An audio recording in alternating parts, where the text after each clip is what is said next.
Muito bem, irmãos. Nós vamos começar hoje, né, um livro novo.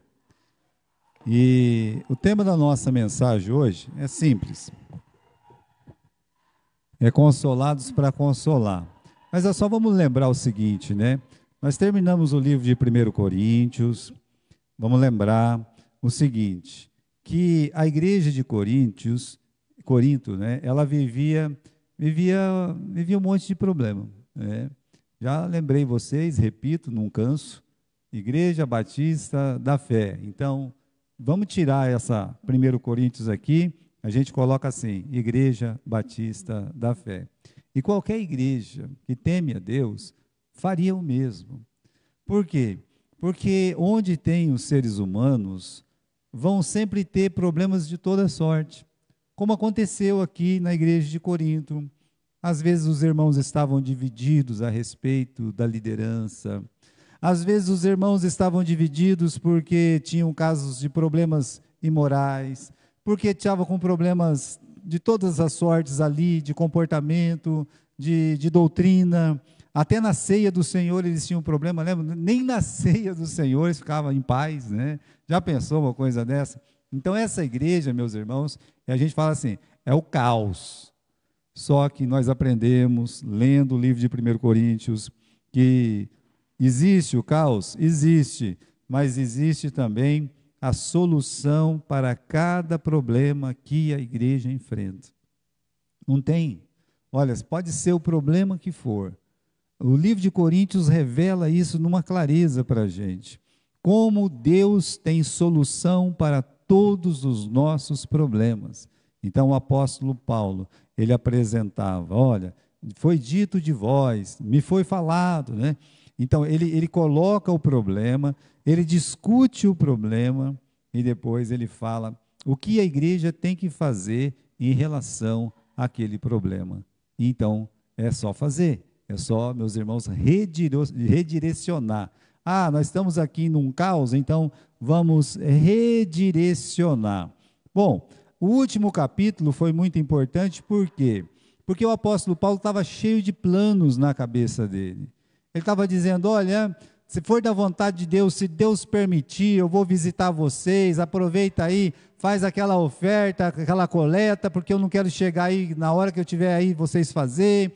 Então, pretendo passar o inverno com vocês, ou seja, 3 meses aí junto com vocês. Antes eu vou enviar Timóteo, queria mandar o Apolo também, ele não quer ir. Então, tem muitos planos, né? E o que a gente descobre? A gente descobre no livro de 2 Coríntios que nem tudo que foi planejado saiu do jeito que foi planejado. Já aconteceu isso com você, né? De você ter muitos planos, você arquitetar muitas coisas, mas de repente, sabe, acontece alguma coisa no meio do caminho, e aí, meus irmãos, né, não era do jeito que a gente imaginava que fosse.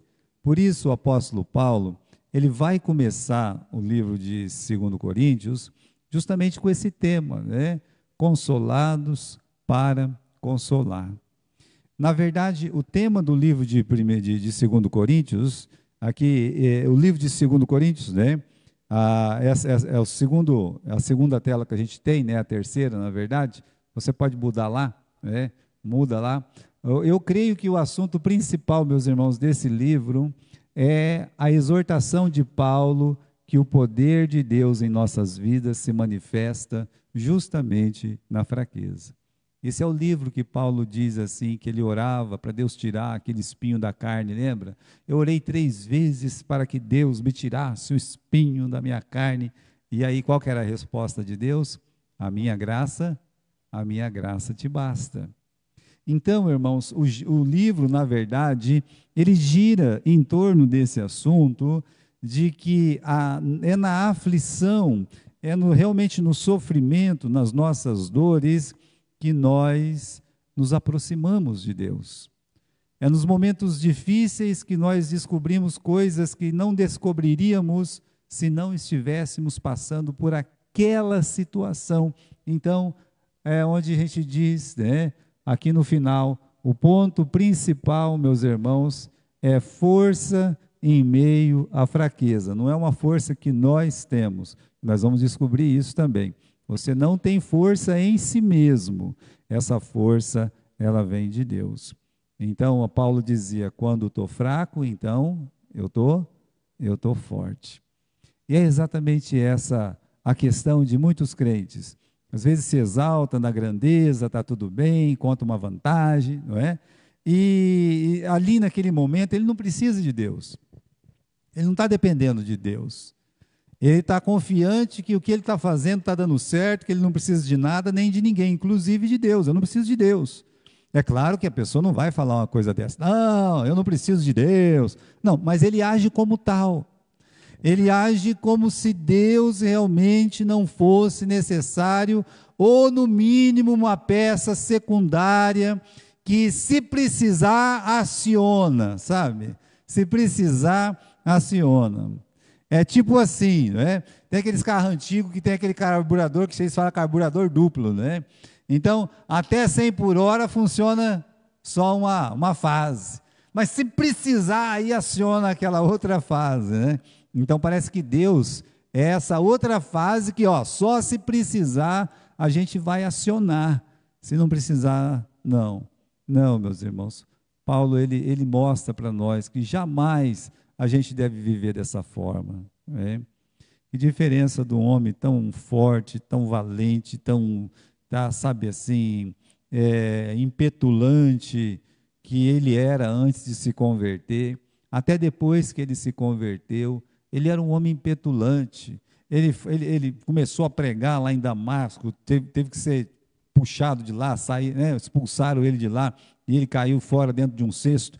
Ele foi para Jerusalém, e nem os irmãos não queriam ele perto lá, mas ele era um homem assim. Nas primeiras missões do apóstolo Paulo, quando ele sai na sua primeira viagem missionária, é quando, irmãos, ele é apedrejado. Há uma energia nele assim. Aí você vai descobrindo no ministério do apóstolo Paulo o quê? Essa palavra que ele usa no capítulo 16. Se Deus permitir. Isso não aconteceu de repente no ministério dele. Isso vai melhorar a partir da segunda viagem, quando ele quer ir para um lado, Deus não deixa, e aí Deus dirige ele para outro lado. Ele fala, entendemos que era vontade de Deus. Pois é, um homem como Paulo, o maior missionário que esse mundo já viu, que Deus colocou nesse mundo para o benefício do crescimento da sua palavra, do evangelho, é um homem que ele precisou aprender também. E uma das coisas que ele aprendeu na vida dele é que quando ele estava fraco, na verdade, ele estava o quê? Ele estava forte. Como pode explicar isso, pastor? Como é que nós podemos explicar que quando nós estamos fracos, nós somos fortes? É que quando você está fraco, você pensa que você não é ninguém, que você não pode fazer nada. E você sucumbe. Naturalmente você sucumbe em seu corpo, nos seus pensamentos, nos seus ânimos, e aí você fica dependente. E aí você fica completamente, como sabe, aquelas rolhas, né? Não tem aquelas rolhas, tem ainda, né? Tem os vinhos, aí a gente compra às vezes para a ceia, tem uns que é de rolha ainda. E aí você joga aquilo na água, ela, sabe? Se for no mar, então, ele vai para frente, vai para trás, vai para frente. Aí às vezes a pessoa se sente assim, sabe? Mas só que ela tem Cristo, ela tem salvação. Então, veja como o apóstolo Paulo começa aqui a carta dele. Vamos voltar aqui, né? Ele faz as saudações iniciais dele. Vamos aqui na saudação inicial. Ele diz assim: Paulo, apóstolo de Jesus Cristo, pela vontade de Deus, e o irmão Timóteo, a igreja de Deus que está em Corinto, com todos os santos que estão na Acaia. Então, nessas saudações iniciais, eu lembro os irmãos que ele está com Timóteo. Quer dizer que o Timóteo já foi e já voltou. Já fez o que ele tinha que fazer e ele está de volta. Uma outra coisa é que ele dá essa saudação inicial, ele fala assim: Paulo, apóstolo, pela vontade de quem? Pela vontade de Deus. ele afirma que ele é quem ele é, não porque ele ganhou por mérito, ou porque alguém o nomeasse. Ah, você é uma pessoa muito legal, gosto de você, ou você é meu parente, como acontece, meus irmãos e irmãos, em muitas denominações, né? A pessoa vai lá porque é filho do fulano que cuida da igreja, porque é cunhado, porque é genro, então essa pessoa ela tem que mandar lá e ganha um título, correto? Acontece muito isso em igreja. Vamos ao seguinte, você não conhece muito a Bíblia, você nem gosta da Bíblia, né? Acho que você não gosta nem de Deus, mas essa igreja aqui é da nossa família, sabe como é que é, coisa, né?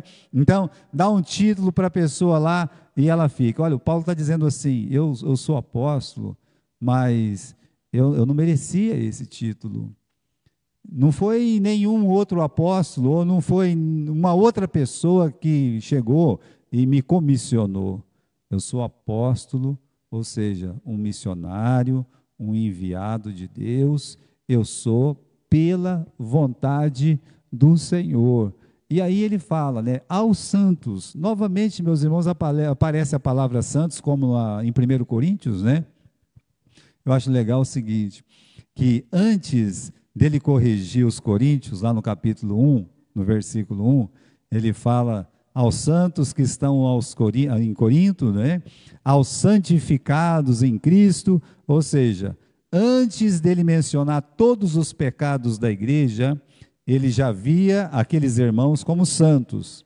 Depois ele menciona todos os pecados da igreja, do capítulo 1 até o capítulo 16 do livro de 1 Coríntios. Ele começa essa carta de 2 Coríntios e ele fala assim, os santos, novamente. Ou seja, antes ou depois de todos os problemas, para Deus eles continuavam sendo santos. Já falamos isso. Uma coisa que a gente já falou também, meus irmãos, eles não são santos porque vivem em claustros, né? Eles vivem num mundo cheio de dor, cheio de problema. Então, nossos santos, os santos da igreja, que santos? Vocês, eu. Como? Santificados em Cristo Jesus. Então, santo é aquela pessoa que se separou para Deus. Esse é o verdadeiro sentido da palavra santo. Geralmente, quem é beatificado por essas igrejas estranhas, né? É beatificado uma pessoa que ficou lá no claustro, sabe? E nunca fez nada na vida e vira lá um santo. Não, esses não são santos. O santo, meus irmãos, ele está lutando todos os dias contra os seus pecados. O santo está lutando para que a sua família sirva ao Senhor com lutas e batalhas espirituais. O santo está orando por seus problemas, pelos problemas das suas famílias, pela sua própria vida espiritual. É uma luta diária, mas aqui está, esses são os santos, né? Então Paulo, ele fala na saudação inicial que eu sou apóstolo pela vontade de Deus, escreve aos santos, né? E aqui lembrar sobre essa vontade de Deus que ele fala, Paulo, apóstolo pela vontade de Deus. Então, meus irmãos, tudo que nós somos, tudo que nós fazemos, deve ser pela vontade de Deus. Se não for pela vontade de Deus, acredite, então você não está alinhado ao próprio Deus. Então ali ele já começa a falar desse assunto do conforto, logo no começo, né? Lá no versículo 3 ele diz assim, bendito seja Deus e Pai de nosso Senhor Jesus Cristo. Amém. Tá? Isso aqui é um Deus e o Pai do nosso Senhor Jesus Cristo. Isso nos eleva a Deus numa eternidade profunda, mas aí ele se aproxima de nós. Ele diz assim, que Pai? O Pai das misericórdias, que Deus? O Deus de toda a consolação. Irmãos, duas coisas aqui. O Pai do quê? Das misericórdias, o Deus da consolação. Então, a nossa vida espiritual, ela precisa desse Pai, ela precisa desse Deus. Imagine se Deus não fosse o Pai das misericórdias. O que seria das nossas falhas, das nossas culpas? Já pararam para pensar? Se Deus não tivesse misericórdia de nós, com a nossa vida imperfeita, com nossos pensamentos às vezes tão viajantes para coisas terríveis, nosso coração, às vezes amando este mundo cruel, se o Pai não fosse o Pai das misericórdias, e se o Deus não fosse o Deus da consolação, o que seria das nossas aflições, das nossas dores, quando tantas coisas se levantam contra nós, quantas coisas dão errado, e a gente precisa desse consolo. Esse Pai das misericórdias, esse Deus da consolação, ele se aproxima de nós. Então, irmãos, Pai das misericórdias, não está no singular, no plural, porque são muitas misericórdias. Paulo diz, ele é o nosso conforto, então não perca tempo procurando outro. Aqui no capítulo 1 e no versículo 4, ele diz assim, que nos consola. Tem uma tradução que não fala que nos consola, tem uma tradução que fala assim, ele nos consola, ou seja, esse Pai das misericórdias e Deus de toda consolação, é ele que nos consola. Então, se Deus é o nosso Pai, o Pai da misericórdia, aí você tem que pensar assim, o que Deus está querendo dizer com isso? Quando ele diz que ele é o Pai da misericórdia. Se ele é Pai, nós somos o quê?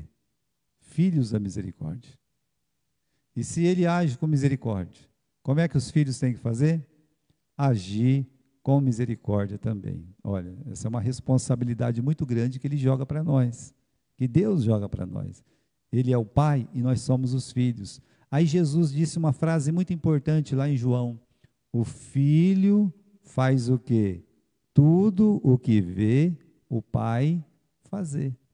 Então, se ele é o Pai, nós somos os filhos, então nós temos aí uma função bem importante, não é? Então, continuando aqui, irmãos, aí sim, ele vai entrar no versículo 4, dizendo, esse Pai nos consola em toda a nossa tribulação. Lá vem o nosso Deus nos consolando em toda a nossa tribulação. Você deve ter sentido isso na sua vida, porque você é um filho de Deus. Você deve ter sentido que quando você se sentiu sozinho, você não estava sozinho. Você deve ter sentido que quando você disse, eu acho que eu não vou aguentar. Bom, você está aqui, você aguentou. Eu estou aqui, eu aguentei também. Mas por quê? Porque esse Deus, ele nos consola. Queridos irmãos, o Espírito Santo, ele é chamado de o Consolador, aquele que conforta. Então, nós precisamos desse consolo, desse conforto, esse tempo difícil, às vezes, que um crente ele vive na sua vida. Para cada pessoa, o momento difícil, ele é diferente. Não é igual para todo mundo.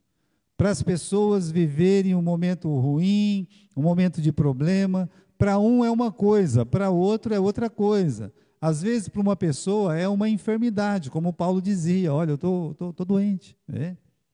Para outras pessoas é um problema lá no trabalho, para outras pessoas é um problema lá na família. Então, de qualquer forma, o meu problema é maior que o seu. Não, nunca pense assim. Pense que você precisou de um consolo, que você se sentiu só e que Deus veio e te abraçou. Que Deus veio, cuidou de você, você não esteve sozinho, Deus te consolou. Oh, glória a Deus, né? Deus, ele cuidou de mim, ele me consolou. Vamos voltar aqui no versículo 1, né? Então, aqui, versículo 4, que nos consola em toda a nossa tribulação, é mais que aflição, né? Tribulação, para quê? Por que Deus consola você? O que está escrito no versículo 4? Para que também nós possamos consolar os que estiverem em alguma tribulação. Então, qual que é o motivo, meus irmãos, de Deus te consolar? Pastor, eu acho que é para enxugar minhas lágrimas, para que eu me sinta bem. Você está certo. Deus faz isso. Ele vem para enxugar suas lágrimas, Ele vem para fazer você se sentir melhor. Deus faz isso na sua vida. Mas aí, é só isso? Não. A palavra de Deus está dizendo no versículo 4, que tem um motivo mais importante do que deixar que as suas lágrimas caem no vazio de uma forma solitária. Não, não. Que você possa ter massageado o seu coração pelas mãos divinas. Não, não é só isso. Olha o que está escrito no versículo 4. Você é confortado por Deus para você poder confortar aqueles que estão passando por tribulação. Usar a sua experiência do passado. Para quê? Para que você possa ajudar uma pessoa que vai estar vivendo numa situação muito parecida com a sua. Então você vai descobrir um dia que aquilo que você viveu, uma outra pessoa que você ama, que você tem apreço, ou que Deus aproximou você daquela pessoa, ela vai estar sofrendo e você vai poder consolar aquela pessoa também. Por isso nós dizemos, somos confortados para confortar.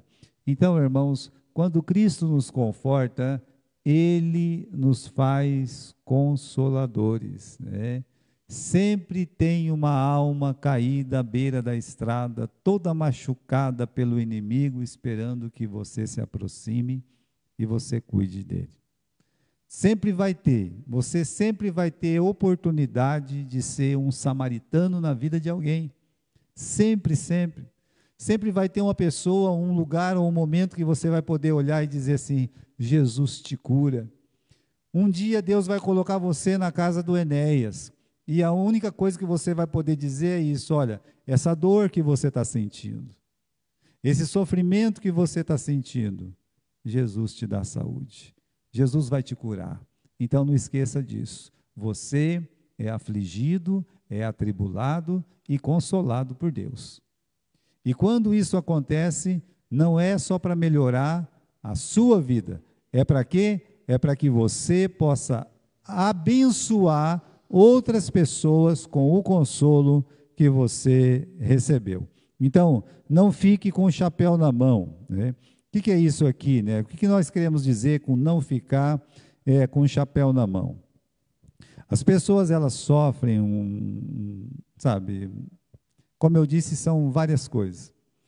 Pode ser muitos motivos. Mas por algum motivo ela sofre e ela até é consolada por Deus, porque ela é uma crente, então Deus vai consolar ela. Só que ela acha que ela não precisa consolar ninguém. Nós chamamos essas pessoas de o chapéu na mão, ou seja, eu sofri muito, eu sou uma vítima do destino, né? Cai naquele vitimismo, olha, ninguém entende a minha dor, ninguém nunca sai daquele buraco, e aí ele fica com o chapéu na mão, mendigando atenção, cuidado, porque isso é o quê? Isso é uma artimanha de Satanás, para você não precisar consolar outras pessoas, para transformar a sua experiência em um fatalismo, em uma tragédia, é para transformar aquela experiência sua num pesadelo até o dia da sua morte, ao invés de transformar aquela experiência que você teve como uma bênção na sua vida.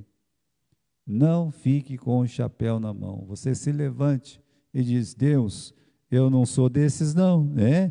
Você use a sua experiência para confortar outras pessoas. Então, rapidamente aqui, quando você ficar em aflição, lembre-se dessas 3 coisas aí.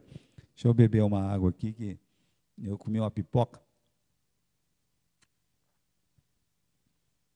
O pessoal reclama dessa pipoca, mas eu gosto da pipoquinha da vovozinha. Quando ficar em aflição, lembre-se de 3 coisas. O verdadeiro conforto vem somente de quem? De Deus. Só de Deus. Lembra do Jó, tá? Mas ele tinha amigos lá. Os amigos do Jó eram pessoas maravilhosas. Só que não podia ajudar. O conforto vem somente de Deus. Que precisamos armazenar conforto, olha só, né? Que lembrar que toda dor ou tristeza vivida nos aproximou de Deus. Então, armazene esse conforto. sabe? Guarde no seu coração como uma gratidão profunda a Deus, que Deus te fez superar todo e qualquer problema. E uma outra coisa, agora você armazena para quê? Transmita adiante o conforto recebido de Deus. Então, tem muitas pessoas que precisam ser consoladas. Você vai saber, só Deus pode me ajudar. Eu posso armazenar esse conforto no meu coração. Para quê? Para poder repartir, para um dia poder. É como se você tivesse um armário com alimentos ali, não somente para você, esperando que alguém possa bater na sua porta para você, com aquela alegria que Deus te dá, dizer assim: eu tenho alguma coisa para você, eu tenho uma palavra para você, eu tenho a minha experiência que eu posso dividir com você. Então, irmãos, nós não temos tempo para remoer angústias, somos criados em Cristo para vencer, todos os dias temos uma luta para travar, uma vitória para conquistar, não é? E Deus nos conforta para a gente poder confortar, tá? Você vai matar um leão por dia? É mais ou menos isso na vida espiritual, né? Então, uma outra coisa que acontece aqui, versículo 5 agora, né? Os sofrimentos de Cristo são renovados nos seus discípulos. Olha o versículo 5. Porque como as aflições de Cristo são abundantes em nós, assim também é abundante a nossa consolação por meio de Cristo. Se somos atribulados, é para vossa consolação e salvação. Ou se somos consolados, para vossa consolação e salvação. A qual se opera suportando com paciência as mesmas aflições que nós também padecemos. Então, no versículo 5, porque como as aflições de Cristo são abundantes em nós, assim também é abundante a nossa consolação por meio de Cristo, né? Então, como é que você define a dor que Jesus sentiu por você? Como é que você define os sofrimentos de Cristo? Olha, os sofrimentos de Cristo se manifestam em grande medida em nosso favor. É o que ele está dizendo aqui, né? No versículo 5, como as aflições de Cristo são abundantes em nós. Agora, essa é uma tradução. Essa outra tradução, meus irmãos, os sofrimentos de Cristo se manifestam em grande medida em nosso favor. Quando fala grande medida é porque ele não consegue calcular. Então, é incalculável que os sofrimentos de Cristo é para o nosso bem. Tinha um propósito. Qual que é o propósito do sofrimento de Cristo? A nossa salvação. Foi vicário, ou seja, suportou pelos outros, no lugar de outro, como substituto, e trouxe glória a Deus. Então aí, pensando nisso, veja só, os sofrimentos de Cristo são renovados nos seus discípulos, pensando no propósito do sofrimento de Cristo, pensando em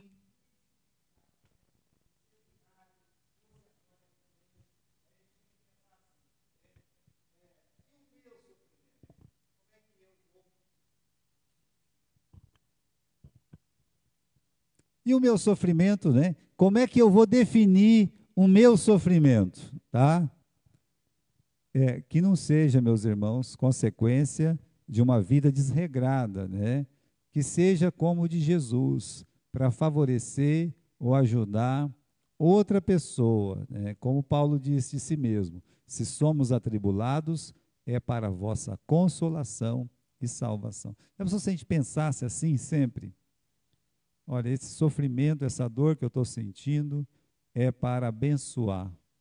Eu sei que é para abençoar. Mas como pode isso? Eu não sei. Eu não sei explicar no momento. Como Jesus falou uma vez, né, com aquela toalhinha aqui no ombro, lavando os pés dos discípulos, ele disse: o que eu estou fazendo agora, vocês não vão entender. Mas lá na frente, vocês vão entender o que eu estou fazendo. A dor, o sofrimento, a aflição que muitas vezes nós sofremos, nós não conseguimos entender. Na hora ou por um tempo nós não conseguimos entender. Mas depois, meus irmãos, fica muito claro que foi para a glória de Deus e para o nosso bem. Deus não vai deixar dúvidas disso no seu coração. Então, ele fala isso e, finalmente, meus irmãos, o Paulo, ele desenha a sua própria aflição. Veja aí no versículo 8, como eu falei, ele tinha tanto plano, tanto projeto, mas as coisas não saíam como ele combinava. Veja o versículo 8. Não queremos, irmãos, que ignoreis a nossa tribulação que nos sobreveio na Ásia, pois que fomos sobremaneira agravados mais do que podíamos suportar, de tal modo que até da vida desesperamos. Então aqui ele vai desenhar para nós aqui uma aflição. Ele fala, olha, o que nós sofremos lá na Ásia. São 3 frases que ele deixa escrito aqui. Primeiro, é que foi acima das forças que ele tinha, a ponto dele querer morrer, desesperar da própria vida, como ele fala, em si mesmo nós tínhamos a sentença da morte. 3 coisas muito duras. Eu confesso para vocês. Essas 3 coisas aqui, irmãos, que ele fala, é o que ele estava sentindo como uma pessoa muito experiente. Uma pessoa que na carreira de fé não vai ter outra igual, como Paulo. Você às vezes já se sentiu que você não tinha força? Você já sentiu que, olha, parece que a minha vida está sem sentido? Você já sentiu aquela sentença de morte, sabe? De fim de tudo, né? Tá. Bem-vindo ao Clube Paulino. Bem-vindo àquele grupo escolhido por Deus para abençoar tantas pessoas. Esse é o caso de Paulo. Ele só queria, meus irmãos, visitar a igreja de Corinto, chegar lá e ficar 3 meses com eles, ensinar com eles. Mas olha, aconteceram tantas coisas. O negócio virou de um jeito. Ele não imaginava que aquelas coisas iam acontecer. Então, que episódio foi esse, né? Que tirou a força, que desesperou, que teve uma sentença de morte, né? Às vezes a gente pensa lá no capítulo 19 de Éfeso, teve aquele tumulto por causa daquela deusa Diana dos Efésios, né? Que o apóstolo Paulo e os membros da igreja foram terrivelmente perseguidos naquele dia, naquela semana, que, né, eles estavam ali com raiva, todo mundo estava queimando as casinhas de Diana, as pessoas estavam abandonando a idolatria, firmando-se na fé em Cristo, e aí então teve aquele levante causado por Demétrio. Ah, pastor, foi isso. Não, isso é uma coisa que acontece, mas é localizado. Uma coisa é você sofrer uma perseguição localizada e temporária. Eu acho que isso acontece. E quando acontece é terrível. Você sofreu uma perseguição temporal, localizado, mas acaba logo. Aquele levante acabou logo. Ah, prenderam um, bateram no outro, tal, mas acabou. Foi assim, passou, ó, pá. Quando foi, passou. Agora tem uma coisa, na fala, quando ele reúne a igreja de Éfeso, que é onde ele estava quando ele escreveu a carta, onde ele fez os planos e não deu certo, ele fala uma coisa muito importante. Lá no capítulo 20, quando ele chama os pastores na beira da praia, ele fala o seguinte, que eu estive entre vós, né, em lágrimas e provações que pelas ciladas dos judeus lhes sobrevieram. Então, ele está dizendo assim, olha, eu sofri muito na mão dos judeus. Foram lágrimas e provações. Olha, irmãos, ele chegou lá em Éfeso, ele antes de realmente dar início à igreja de Éfeso, a palavra de Deus diz que ele ficou 3 meses na sinagoga, ensinando os judeus. E aí, ele foi praticamente expulso de lá. desde aquele dia, e os 2 anos e pouco que ele ficou em Éfeso, aqui está, né? Ele foi perseguido pelos judeus ali por mais de 2 anos. Agora, existe, meus irmãos, perseguição e perseguição. Veja esse outro detalhe aqui, que eu acho que é muito importante. Né? Veja que as suas maiores dores foram causadas por que tipo de pessoas? Pessoas que você conhece, ou que te conhecia. Né? Essa é uma realidade de Paulo lá em Éfeso. Quem é que quis a morte dele? Quem é que ficava desfazendo dele, prejudicando ele o tempo todo? Imagine você estar trabalhando para Deus e vem uma pessoa falando mal de você pelas costas, querendo te derrubar, pisando ali, tentando atrapalhar todos os projetos espirituais que você tem. Então os judeus faziam isso com o apóstolo Paulo. Eles conheciam Paulo. É bem certo que alguns conheciam Paulo lá de Jerusalém. Quando Paulo é preso, pouco tempo depois em Jerusalém, não são os judeus de Jerusalém que gritam, pega, prende, não são. São os judeus que vieram da onde? Da Ásia. Então, meus irmãos, essa perseguição que ele sofreu eram de pessoas conhecidas dele. As maiores decepções que nós temos são pessoas que nós conhecemos. E Paulo está sofrendo isso. Então, aqui, né, veja que suas maiores dores foram causadas por pessoas que você conhecia. Não apenas o rejeitaram, mas o perseguiram. A palavra que o apóstolo Paulo usa é cilada. Vamos abrir a Bíblia no livro de Atos? Vamos lá. Livro de Atos, capítulo 20. Vamos lá. Né? Atos, capítulo 20 e versículo 19. Que diz aí? Ele está falando com esses pastores da Ásia. E servindo ao Senhor com toda a humildade e com muitas lágrimas e provações, tentações, né? E que lágrimas e tentações foram essas? Qual foi o motivo? Pelas ciladas que os judeus me causaram. Por isso, meus irmãos, a palavra é cilada, o que significa que eles agiam pelas costas, de maneira sorrateira, tentando sempre destruir o ministério do apóstolo Paulo. Eles nunca desistiram de destruir o ministério do apóstolo Paulo. E aí você tem o que essa perseguição causou em Paulo. Volte lá na tela, na primeira lá, antes dessa aqui, volta lá, antes dessa aqui, né? Volta lá. O que causou? Um sofrimento acima das forças, desesperou da própria vida e tinha mesmo a sentença de morte. Isso como grupo. A igreja sentiu isso. A igreja ficou para baixo. Agora volte lá, Felipe. Pode voltar mais um? Né? O que essa perseguição causou em Paulo? Ele fala sobre desesperança, sentimento de morte. Né? Com certeza é uma força antiga de retratar aquela depressão momentânea e localizada que nos sobrevém. Sabe aquela já teve isso, aquele momento depressivo na sua vida? Então, meus irmãos, o apóstolo Paulo, ele sentiu isso na pele.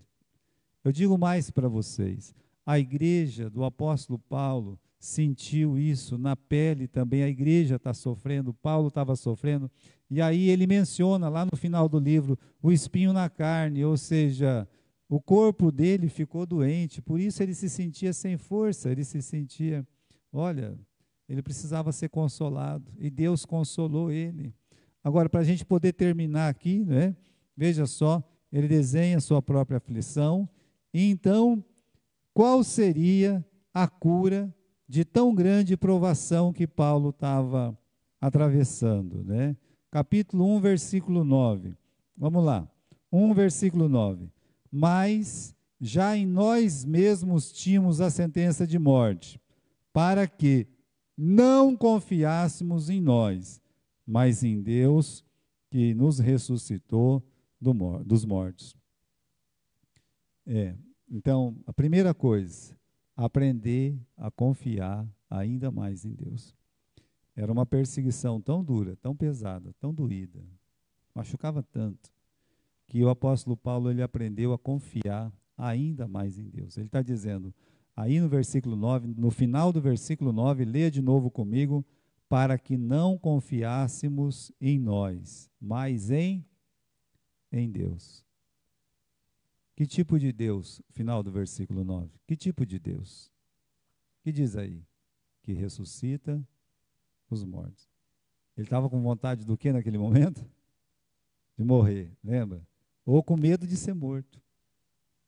Mas ele orava para Deus levantar ele e não permitir que eles o matassem. Mas se eles o matam, se eu morrer, não tem problema. Por quê? Porque Deus ressuscita dos mortos. E muitos acreditam, meus irmãos, que quando ele foi apedrejado em Listra, ele morreu e Deus o ressuscitou. Então, olha, nós somos imortais, como diz aquele antigo pastor, até que Deus nos leve. Realmente é verdade isso. Enquanto Deus acreditar que você tem aqui o propósito para cumprir a vontade eterna dele, então ninguém vai poder tocar em você. Você é imortal. Né? E ele está dizendo, esse é o primeiro passo, ele aprendeu a confiar mais em Deus. Segundo, que Deus nunca nos abandona. Olha o versículo 10. Deus, que ressuscita dos mortos. 10. O qual nos livrou de tão grande morte e livra em quem esperamos que também nos livrará. O livramento, o verbo livramento aí, está no quê? No passado, está onde? No presente e está onde? No futuro. Deus nos livrou, Ele nos livra, ainda nos livrará. Veja que maravilha. Esse é o nosso Deus, que está sempre nos livrando. Então, aqui, meus irmãos, o tempo presente é o nosso, que nós vivemos hoje. Mas se você pensar em coisas estranhas que vão ainda acontecer no futuro, lembre do que já aconteceu no passado. É o mesmo Deus, ontem, hoje, para sempre. Ou seja, Ele te livrou lá atrás, te livra hoje e Ele te livrará. Então, o apóstolo Paulo, ele quer confiar mais em Deus, ele crê que Deus nunca vai abandonar.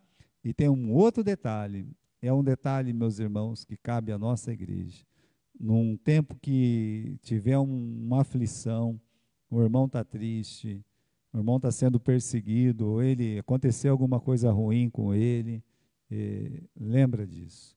O papel da igreja, versículo 11, para a gente terminar. Ajudando-nos também vós com orações, para que pelo benefício que por muitas pessoas nos foi feita, por muitas também sejam dado graças a nosso respeito. Olha, a sua oração, ela é chamada aqui pelo apóstolo Paulo de um benefício. A oração que vocês estão fazendo por nós, isso é um benefício, Paulo está dizendo. E é um benefício que vai levar a um benefício maior ainda, que é graças a Deus. Então, irmãos, qual é o nosso papel nessa aflição toda? É orar, é clamar a Deus. Senhor, ajuda o irmão, ele não está bem. Senhor, ajuda o irmão, ele está sofrendo muito lá na casa dele. Senhor, ajude aquele irmão porque ele fez o que não devia. Tende misericórdia dele. Então, as suas orações é um benefício inestimável na obra de Deus. As suas orações. Amém?